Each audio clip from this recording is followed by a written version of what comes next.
Welcome to my channel. Let me ask you a very simple question. Every day, you clean your body. You brush your teeth. You wash your face. You change your clothes. You sweep your home. But tell me, do you ever clean your mind? Most of us don't.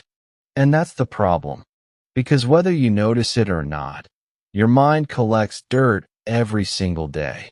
Small negative thoughts, sad memories, worries about the future, jealousy from scrolling social media, anger from arguments. And like dust in a room, it keeps piling up. Slowly, silently, it makes you feel heavy. You lose focus. You lose peace. You lose yourself. But here is the good news. Just like you clean your body, you can also clean your mind. And you must. A clean mind gives you energy. A clean mind gives you peace. A clean mind makes you stronger, smarter, and happier. In this video, I will show you exactly how to do it. Each chapter will give you one simple but powerful tool. And if you stay with me till the end, you will have a daily system to reset your mind, to remove the dirt, and to feel fresh every single day. So let's begin. Chapter 1. The hidden dirt in your mind. Let's begin with something very important. Have you ever noticed that sometimes you wake up in the morning, but instead of feeling fresh, you already feel tired? You slept for 7 or 8 hours, your body rested, but still, your mind feels heavy. Why does that happen? It happens because your mind collects dirt. And the strange thing is, this dirt is not visible. You can't see it the way you see dust on a table, but you feel it. You feel it in your mood, in your energy, in your focus. Now let me explain. Every single day, from the moment you wake up until the time you go to sleep, your mind is absorbing information. You hear news headlines, most of them negative. You see social media posts, people showing their perfect lives, and you compare yourself. You meet people, some of them kind, but some of them toxic, always complaining, always criticizing. You carry regrets from yesterday and worries for tomorrow. And without knowing, your mind is storing all of this. Piece by piece, thought by thought, it becomes mental junk. Think about this. Imagine your room. Every day, a little bit of dust comes in. If you don't clean it, one day the dust will be so much that you can't breathe properly. That's exactly how the mind works. If you don't clean it, the dirt keeps growing. Now, how does this hidden dirt affect you? Let's look at 3 ways. First, it changes your mood. You wake up happy, but after 5 minutes of scrolling the news, you already feel worried about the world. Or you check social media, and someone else's success makes you feel less. The dirt of comparison and worry enters. Second, it weakens your focus. You sit to study or to work, but your mind is still replaying yesterday's fight or still worrying about tomorrow's bill. You can't give your full energy to the present task because the mind is cluttered. And third, it steals your energy. Have you ever talked to a person who complains for 10 minutes straight? After the conversation, you feel like someone took away your battery. That is the weight of mental dirt. Now let me share a small story with you. This is about my friend, Ollie. One day, Ollie told me, "I don't understand. I sleep well, I eat well, but when I wake up in the morning, I already feel tired." I asked him, "What is the first thing you do after waking up?" He said, "I check my phone. News, messages, social media." I smiled and said, "There is your answer." Before Ollie even brushed his teeth, his mind was already full of dirt. Negative headlines, friends' problems, photos of people who looked happier than him. His body was rested, but his mind was overloaded. That's why he felt tired. And if you think about it, maybe you do the same. Maybe we all do. We carry yesterday's stress, add today's worries, and borrow tomorrow's fears. And then we wonder why we feel heavy. Now, here's something interesting. The mind does not always shout when it is dirty. It whispers. It shows up in small ways. You forget things easily. You get irritated quickly. You feel restless even when nothing is wrong. These are small signs that your mental room is full of dust. Let's take another example. Imagine your computer. If you open too many tabs, install too many apps, and never clear the junk files, what happens? The computer slows down. It freezes. It crashes. The same is true with your mind. When too many thoughts, worries, and regrets are open at the same time, your mind slows down. You can't think clearly. You freeze in important moments. Sometimes, you even crash emotionally. So what's the lesson here? The lesson is simple. You cannot live with a dirty mind and expect to feel peace. Just like you cannot live in a dirty house and expect to feel comfortable. The hidden dirt of the mind silently shapes your whole life. It decides your mood, your focus, your energy. And if you don't clean it, the dirt wins. But here's the good news. You can clean it. You can reset it. And you don't need big, difficult steps. You just need small daily habits. Like mental showers. Simple, clear, powerful. Now, I know you're probably thinking, okay, I understand that my mind collects dirt. I see how it affects me. But what do I actually do about it? How do I clean it? That's the question. And that's exactly what I'm going to show you in the next chapter. Because cleaning the mind is not a one-time thing. It's a daily reset. And the first step of that reset starts tomorrow morning. So stay with me. In the next chapter, we will start with the morning reset, the simplest way to clean your mind before the world fills it with dirt again. Chapter 2, Morning Reset. Start clean, stay clean. Let's talk about mornings. Because the truth is, the way you start your morning decides the quality of your entire day. Think of your mind like a white page. Every morning, you wake up with a fresh page. And the first words you write on that page will color everything that follows. If you start with stress, your whole day will feel heavy. If you start with clarity, your whole day will flow more smoothly. But here's the problem. Most people don't protect their mornings. The very first thing they do, even before standing up from bed, is grab their phone. Maybe you do it too. You check your messages. You open social media. You see news headlines. Within just 5 minutes, your mind is already full. Full of other people's problems, other people's opinions, other people's lives. And without realizing, you lose control of your own mind. Now imagine this. Person A wakes up, and the first thing he sees is his phone. A message from a colleague that says, "We need to talk." His brain instantly feels stress. He scrolls Instagram and sees someone on vacation at the beach, smiling, enjoying life. He compares himself and feels small. Then he checks the news, bad headlines everywhere. His body is still lying in bed, but his mind is already running, already worrying. By the time he gets up, his fresh page is already full of scribbles and dirt. His day begins not with clarity, but with confusion. Now let's imagine person B. She wakes up, and for the first 10 minutes, she doesn't touch her phone. She sits in silence, just breathing, letting her mind wake up slowly. She feels the morning air. She listens to the quiet around her. Then she takes a small notebook and writes down whatever thoughts come to her mind, her worries, her plans, her random ideas. She pours them out like water. And after 10 minutes, she feels light, clear, and ready. Her page is clean. Her day starts with strength, not stress. Do you feel the difference?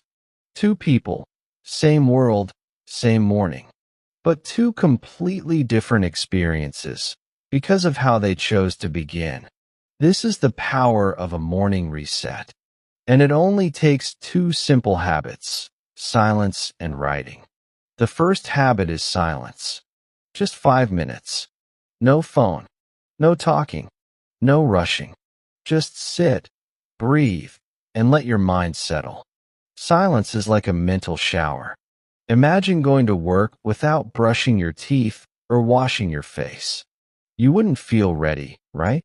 In the same way, if you begin your day without silence, your mind stays foggy, dirty, unprepared. Silence clears that fog. It gives you space before the world fills your head with noise. The second habit is writing down your thoughts. And this is even more powerful because your brain is like a crowded room. Every idea, every worry, every reminder is shouting inside. Writing is like opening the door and letting them out. You don't need to write perfectly. You don't even need full sentences. Just write what's on your mind. I have to finish this project. I'm worried about the exam. I feel grateful for my family. I want to eat healthier today. When you write, you move the clutter from your head to the paper. You create mental space. Now let me give you a story to make this real. A young student I know, let's call her Aisha, always struggled with focus. She said, I sit to study, but my mind keeps running everywhere. I think about my phone, my friends, my future. I waste hours. I told her, try this. Tomorrow morning, spend 5 minutes in silence. Then write down everything on your mind before you study. She agreed, though she didn't believe it would work. 1 week later, she came back smiling. I can't believe it, she said. When I start my morning this way, my whole day feels different. My thoughts are clear. I'm less distracted. I study better. That small change transformed her focus. And she's not the only one. Many CEOs, leaders, and creative people use the same morning reset. They protect their mornings because they know the mind is most powerful when it is clean. And I want you to understand something very important here. Your mind deserves a shower every morning. Just like you would never step out of the house without washing your face, you should never step into the day without cleansing your mind. Silence is the water. Writing is the soap. Together, they wash away the dirt and prepare you for the day ahead. Now maybe you're thinking, but I don't have time in the morning. Let me tell you, 5 minutes is enough. Wake up 5 minutes earlier if you need to, because those 5 minutes will give you back hours of focus later in the day. This is not extra time wasted. This is investment. It multiplies.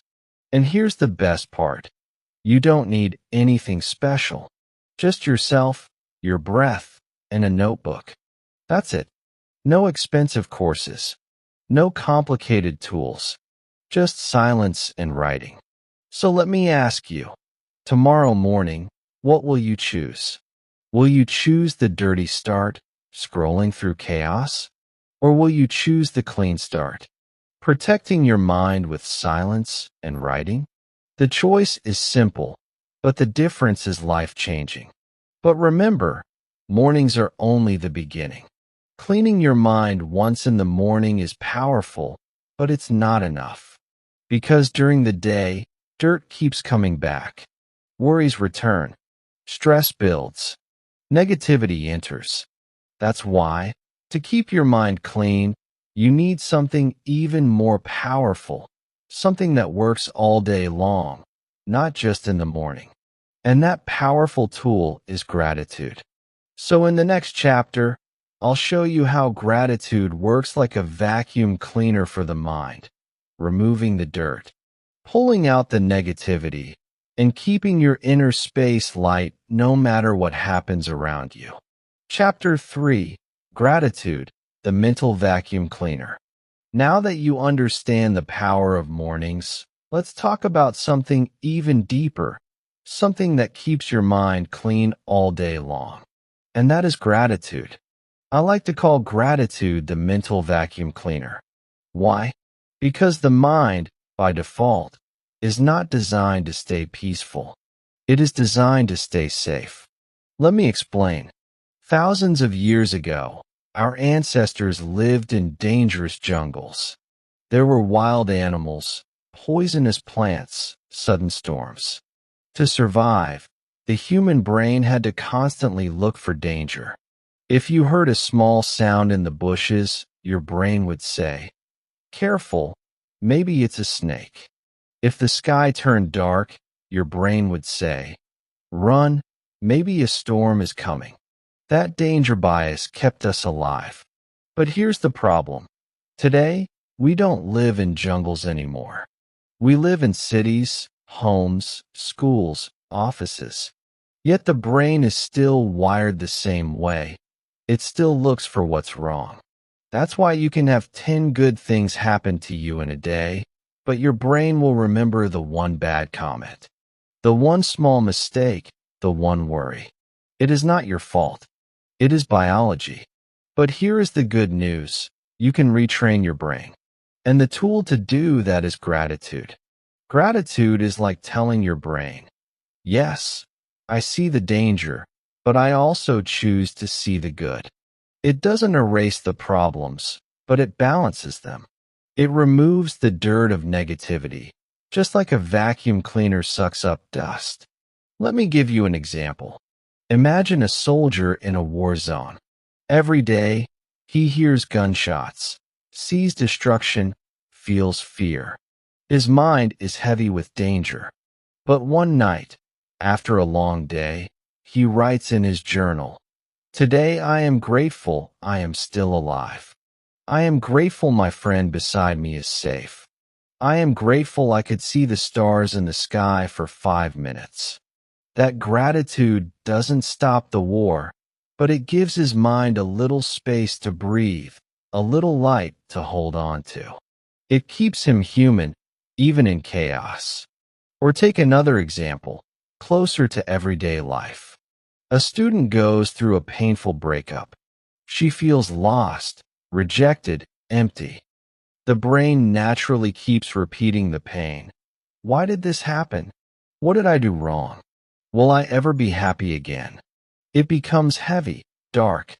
But if she trains herself to find even the smallest gratitude, the weight begins to lift. Maybe she writes, "I am grateful for my best friend who listens to me. I am grateful for my health. I am grateful I have a chance to start fresh." That doesn't erase the heartbreak, but it stops her mind from breaking completely. Gratitude becomes the bridge that carries her from despair to hope. This is why gratitude is not just a nice idea. It is survival for the modern mind. It is a tool that keeps you balanced when the brain wants to focus only on danger. Now, you may ask, how do I practice gratitude? And the answer is simple. Make it a small, daily habit. Every day, write down 3 things you are grateful for. That's it. Don't overthink it. Don't wait for big miracles. Gratitude is not about grand moments. It's about small ones.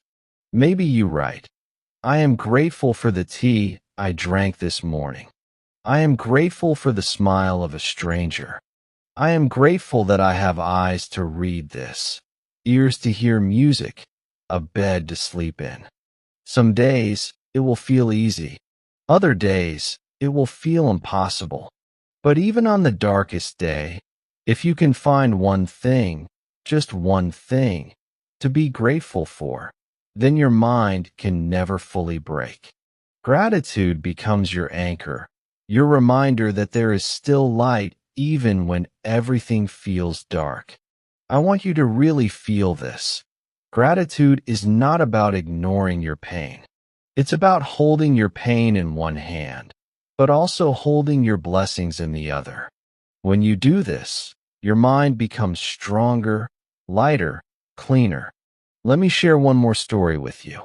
A famous entrepreneur once said that during the hardest time of his business, when everything was failing, he thought he would lose his company. Every day was stress, meetings, and bad news. He admitted, "The only thing that kept me sane was my gratitude journal. Every night, no matter how bad the day, I forced myself to write 3 things I was grateful for. Some days, all I could write was, I am alive. I have food. I can breathe." But even that kept me going. That habit didn't solve his problems immediately, but it gave him the strength to keep fighting until he succeeded. So, my dear friend, understand this. Gratitude is not just positive thinking. It is mental training. It is rewiring your brain. It is cleaning the daily dirt of negativity. It is your mental vacuum cleaner. And now I want to leave you with this thought. If you want a mind that stays light, peaceful, and unbreakable, then practice gratitude daily. Don't wait. Start today, tonight. Before you sleep, write 3 things you are grateful for. They can be small. They can be ordinary. But they will clean your mind. They will give you peace. And they will prepare you for tomorrow. Because remember, if you can find one thing to be grateful for even in chaos, your mind can never fully break. But gratitude, as powerful as it is not the final step. Because sometimes the mess is not only inside your mind, it is also around you. Your environment, your room, your desk, your physical space can add to your mental dirt. And if the outside is cluttered, the inside will always struggle. That's why in the next chapter, we move from the mind to the body, from the inner to the outer, from thoughts to space. Because to truly live with a clean mind, you must also clean your environment. Chapter 4. Declutter your space, declutter your mind. Let's talk about something we often ignore. Not the inside of your mind, but the world around you. Because here's the truth.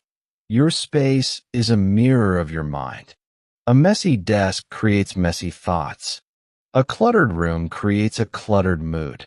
And on the other hand, when your space is clean, your thoughts feel lighter, sharper, calmer. Think about it. Have you ever tried to study or work at a desk full of papers, wrappers, coffee cups, tangled wires? You sit down, but your brain feels restless. You can't focus. It's like the mess around you becomes noise inside you. Then compare it to the times you worked at a clean desk. Just your notebook, your pen, maybe a glass of water. Suddenly, the same brain feels calmer, more focused, more ready. This is no coincidence. This is the mirror effect. Outer clutter creates inner clutter. Outer order creates inner order. Let me give you a story. A young student once told me, "No matter how much I study, I feel stressed. My room feels heavy." When I visited, I saw the problem instantly. His desk was covered in random books, sticky notes, old snacks. The floor had clothes piled up. Even his bed was filled with scattered items. I said to him, "Let's try something simple. Before studying, clear just your desk. Nothing else. Just give me 10 minutes." We started picking up books, stacking them neatly. We threw away the trash. We folded the paper lying around. In less than 10 minutes, the desk looked clean.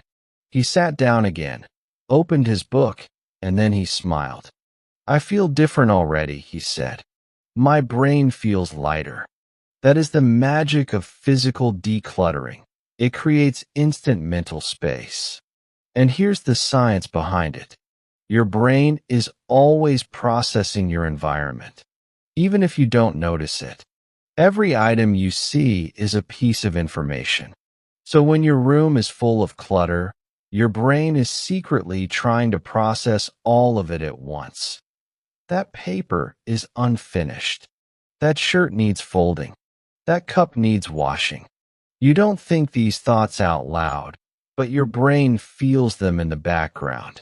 That's why clutter feels heavy. When you declutter, you free your brain. Now let's get practical.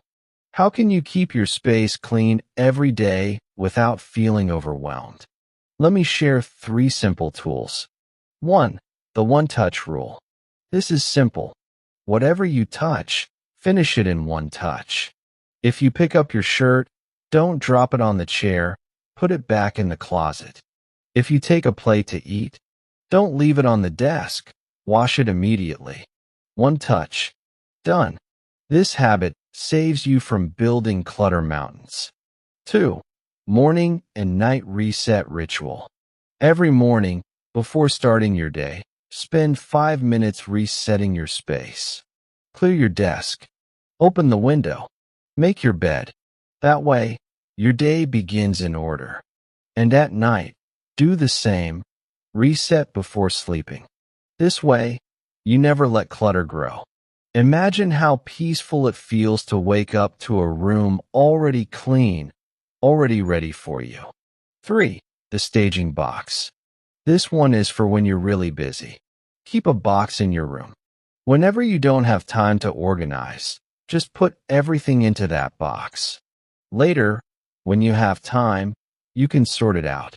This keeps your main space clear, so your brain doesn't drown in clutter. It's like a quick clean button. Now let's come back to the spike moment. I want you to feel this. Even 10 minutes of cleaning physical space creates mental space. 10 minutes of folding clothes, clearing your desk, or wiping the table can make you feel like a new person. It's like giving your brain room to breathe again. You don't need a whole day, just 10 minutes. And here's something powerful. Decluttering your space is also a form of self-respect.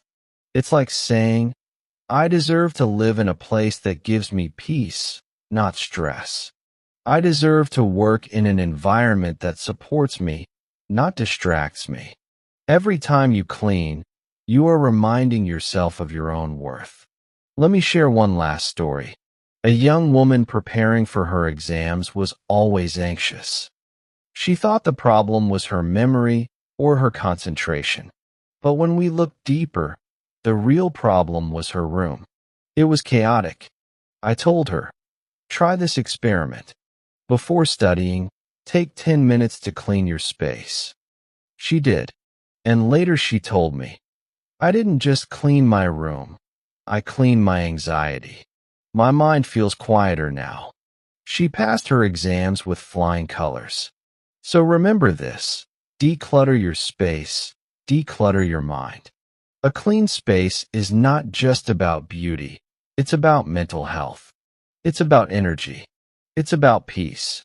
But even when your room is clean, another problem remains. And this one is even bigger. Because sometimes, the real clutter is not around you in objects. It's around you in information. Notifications, emails, messages, endless scrolling.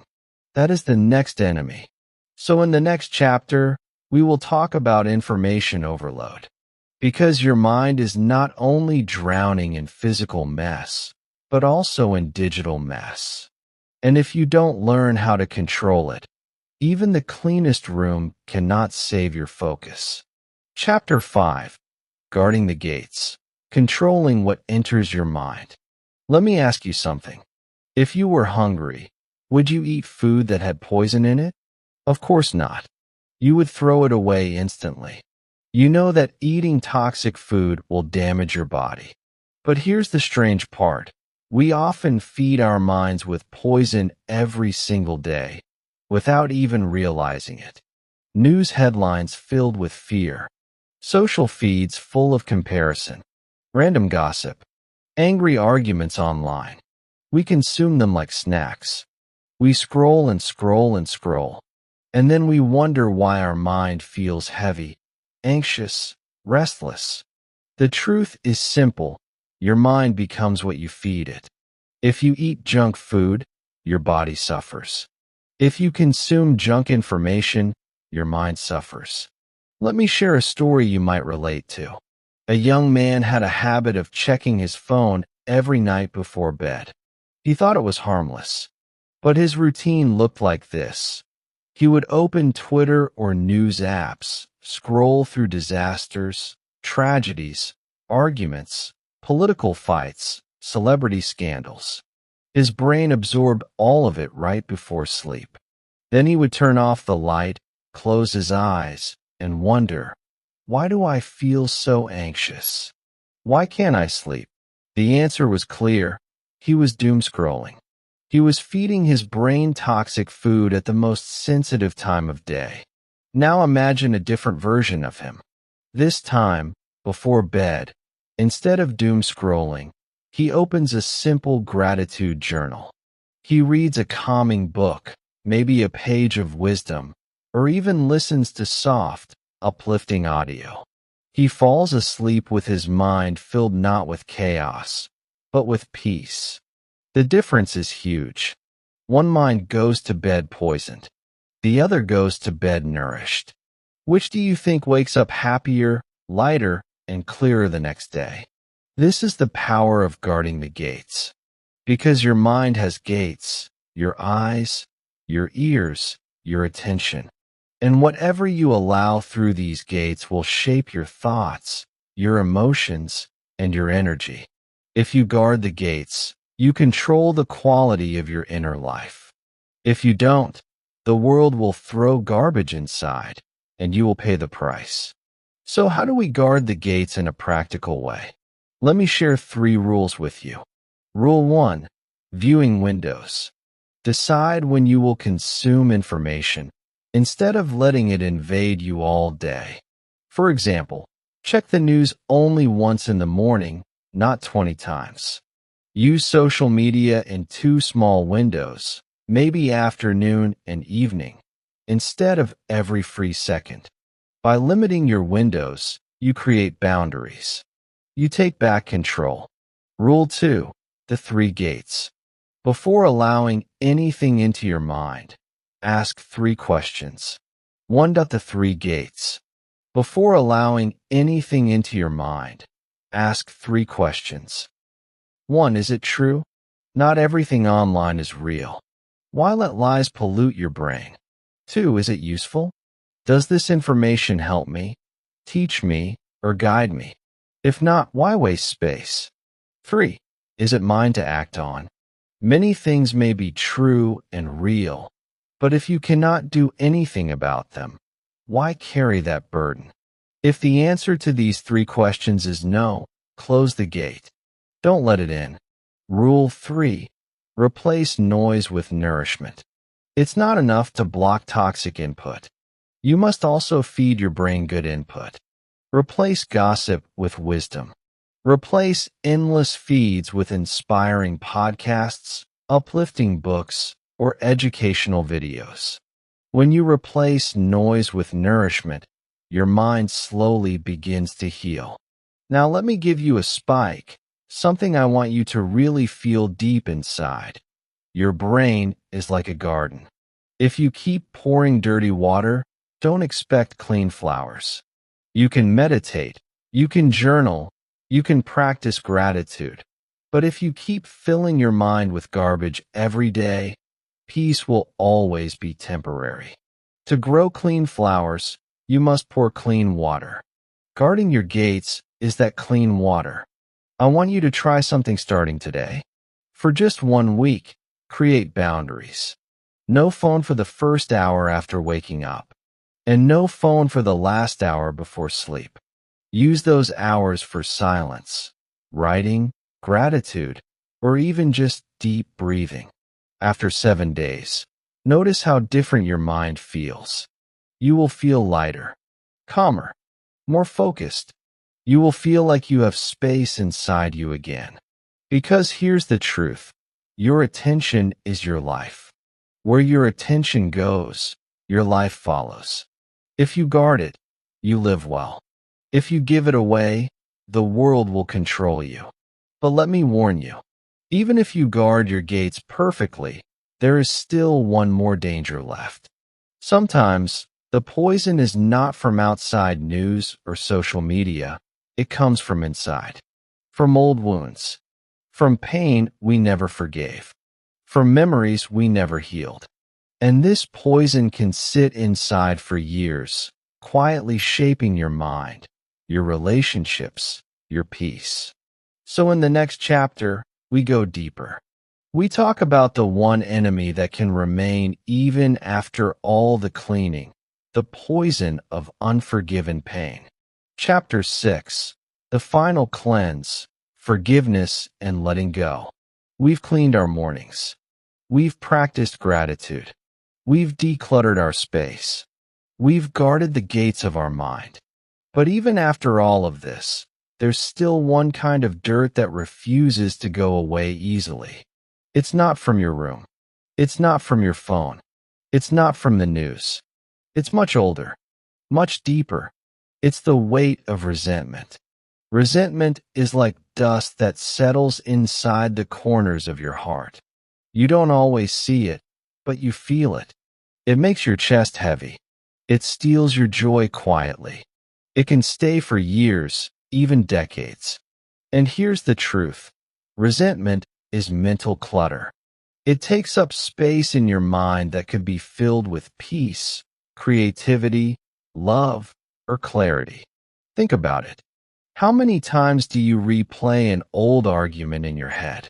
How often do you relive what someone said or did to you years ago? The pain keeps looping like a broken record. That's resentment. It is your mind holding on to past dirt. And as long as you hold it, your present can never feel clean. But here's something important. Forgiveness does not mean saying, what they did was okay. It doesn't mean forgetting. It doesn't mean letting them back into your life. Forgiveness means something else. It means saying, what you did hurt me, but I will no longer let it control me. I release you, not for your sake, but for mine. Forgiveness is freedom. Forgiveness is a deep cleanse. Let me share a story. An entrepreneur I once knew was extremely talented. He had ideas, skills, and vision. But for years, his projects failed. He was stuck. He always felt blocked, like something was holding him back. When I spoke to him, I asked, "Is there someone in your past who betrayed you?" He froze. Then he said yes. Years ago, his closest friend had stolen his idea and started a company behind his back. He felt betrayed, humiliated, and angry. From that day, he carried the weight of bitterness. He thought, I will never forgive him. But that decision cost him his own freedom. His mind was filled with anger. Every new project he started was haunted by the same thought. What if someone betrays me again? His creativity was chained by resentment. One day, he tried something simple. He sat down with a notebook and wrote an unsent letter.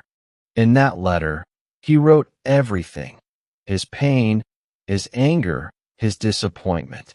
Every raw word poured out.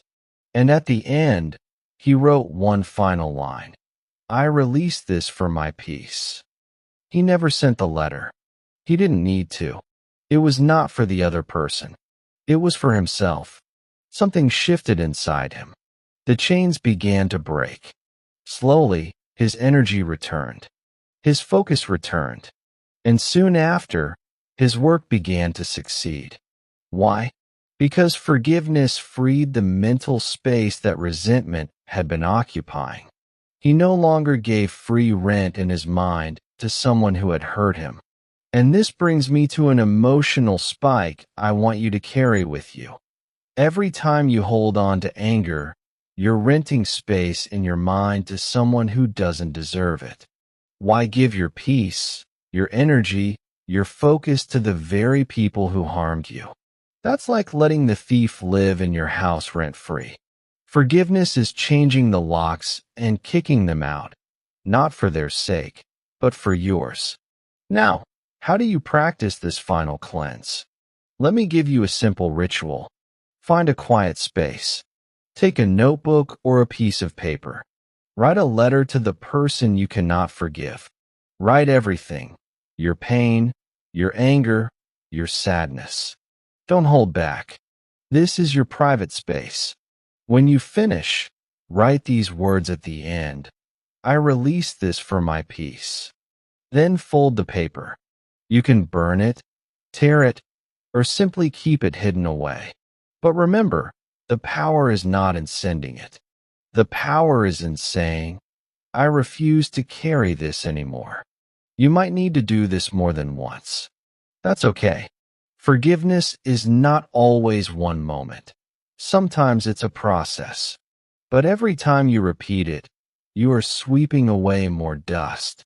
You are giving yourself more freedom. And here's the beautiful part. When you forgive, you create new space inside you. Space for joy, space for focus, space for love, space for peace. Forgiveness is not weakness. Forgiveness is strength. It's the strongest form of cleaning you can give your mind. So now, take a deep breath. Think of the weight you've been carrying. And ask yourself, do I really want to keep holding this? Or do I want to feel light again? The choice is always yours. And that brings us to the closing truth. Cleaning your mind isn't one action. It's not just silence or gratitude or decluttering or guarding the gates or forgiveness. It's all of them together as a daily practice. Just like you shower every day, your mind also deserves a shower every day. And when you give it that care, your life becomes lighter, clearer, and freer. If you've stayed with me until now, it means something inside you is ready for change. You've realized that your mind is your true home. Not your house, not your room, your mind. And like every home, it collects dust every single day. That's why it needs cleaning. Not once a year, not once a month, but daily. Silence in the morning, gratitude during the day, forgiveness at night. These are not theories, these are tools. Simple tools you can use starting today. You don't have to do them all at once. Begin with one, add another tomorrow, and slowly, cleaning your mind will feel as natural as brushing your teeth. And here's the beautiful part. As you clean your mind, you are also practicing your English. Every new word you hear, every sentence you understand, every thought you repeat in English, it all strengthens you, not just in language, but in life. So now I ask you, if this video gave you even one spark of clarity, don't keep it to yourself.